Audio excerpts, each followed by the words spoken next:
I experienced quite a bit of racism. I've been told my hair is dirty, like black people's hair are dirty because we don't wash it as often, but that's because we can't, so stay educated. My sister's been called a monkey.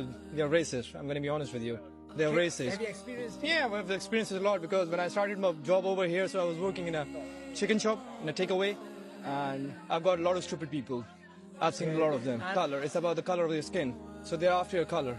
I was just walking on the street and then someone just came up to me and split on me. And I was like, what the fuck? Like, what the hell is wrong with you? Why did you just split on me? And then he was like, you fuck off, Chinese people. I'm like, what the hell? What did I do wrong? Yo guys, I'm 24 years old and yesterday was the first time that I've experienced racism in London. I'm not gonna lie, you're gonna want to stay to the end of this video because bruv, I could not believe what happened. This is how you stand up to racism. When this racist guy rips off this young girl's headscarf on the London Underground, this brave woman calls him out. He tries to square up to her too until this heroic man steps in. What would you say is a tough experience that you've been through in your life? Would you say you've overcome it? As being the only black girl in a majority white school, I experienced quite a bit of racism. I've been told my hair is dirty, like black people's hair are dirty because we don't wash it as often, but that's because we can't, so stay educated. My sister's been called a monkey. The time I was on the train going to like my school, you know the announcement, if you see something that doesn't look right, speak to member staff or text the British Town Police. Someone goes, yeah, that black girl going to my school. So when people say stuff like this to me, I don't even go like, oh, I hate them, they're so horrible. I'm just like, yeah, they're just uneducated. It's got nothing to do with me. There's no point crying about it. You just have to pick yourself up, know your worth, and just fix the problem. From my experiences, I know I've gone to my school, my head teacher, I've put a meeting in place and I've right, this needs to change. I took those steps because I know who I am. I'm a black person. I'm so proud of that. I'm so proud of my heritage. I'll preach to it to everyone. Did those girls ever apologize to you then? They did apologize, but it was because I educated them, not because I said, you can't do that, you're racist. Said, look, about my hair thing, I was like, you know, we don't wash our hairs often because it'll damage our curls, right? And now see some of those girls educating themselves. Once you take away the racism and just be curious, I think, me personally, I appreciate that. What would you say is like a tough experience that you went through in your life, and how did you overcome it? The first part would be settling abroad in a country where the culture is different, where the people are different, where you've got no relations, no blood relations. So as a student, as an international student, it's very hard to be settling in abroad, and particularly in London because they're racist. I'm going to be honest with you. They're racist. Have you experienced it? Yeah, I've experienced it a lot because when I started my job over here, so I was working in a chicken shop, in a takeaway, and I've got a lot of stupid people. I've seen a lot of them. Color, it's about the color of your skin. So they're after your color. So that's the only thing. That's what I believe is the toughest part in my life. How do you deal with that?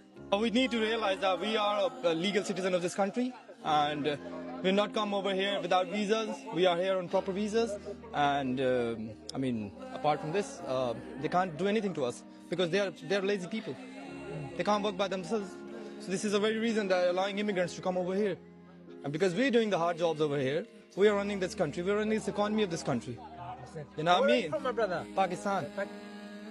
Oh my god, I'm in a restaurant toilet right now because I'm still shaking. It's because I was just walking on the street and then someone just came up to me and split on me.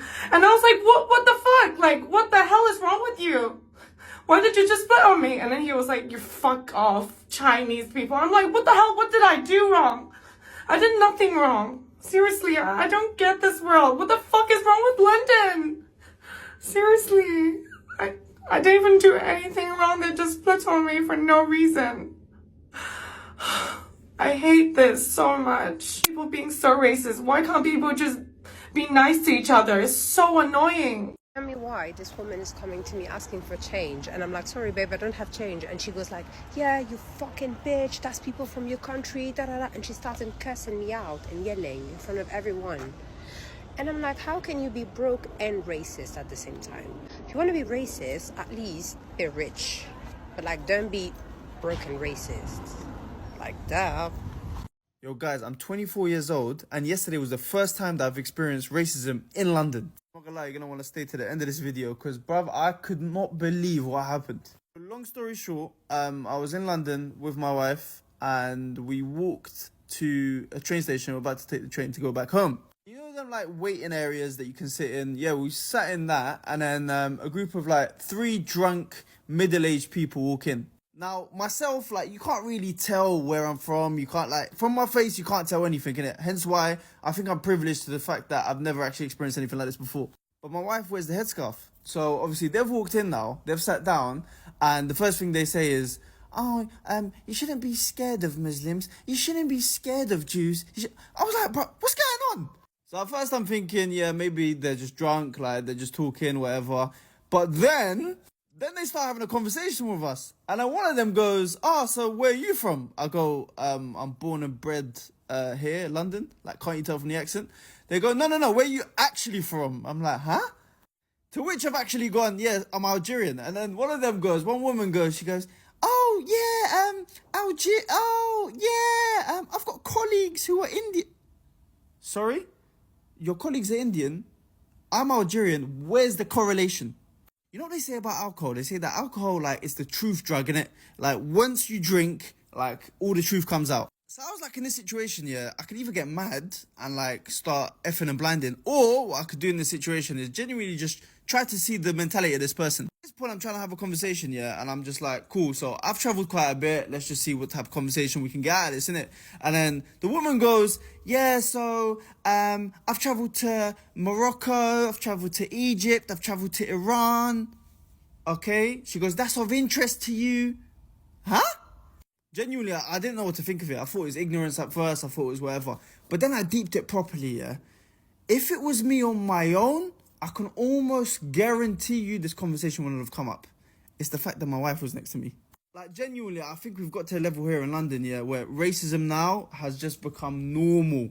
We've normalised it. It's fine. Say whatever. We don't like you. Get out of it. There's a lot of people out there, they're going to say it's not that deep. Just get on with it, whatever, this and that. But you know what? It's the principle. You shouldn't make someone feel uncomfortable just because of the way they look.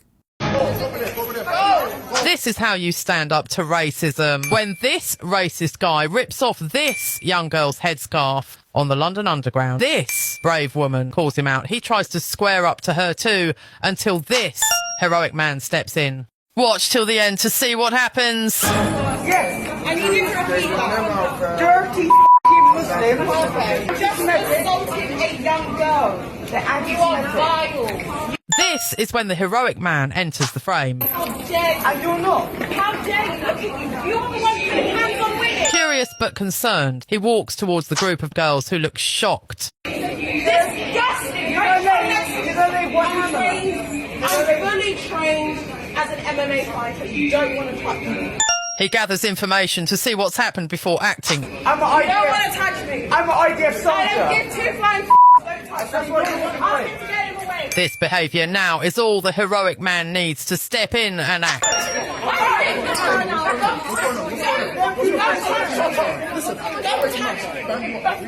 real. IDF soldier. Why haven't you arrested them? Is anybody else in cuffs? We're looking to have this discussion. We'll speak to you about this in the police interview. Silence is compliance. Stand up to racism. Share it.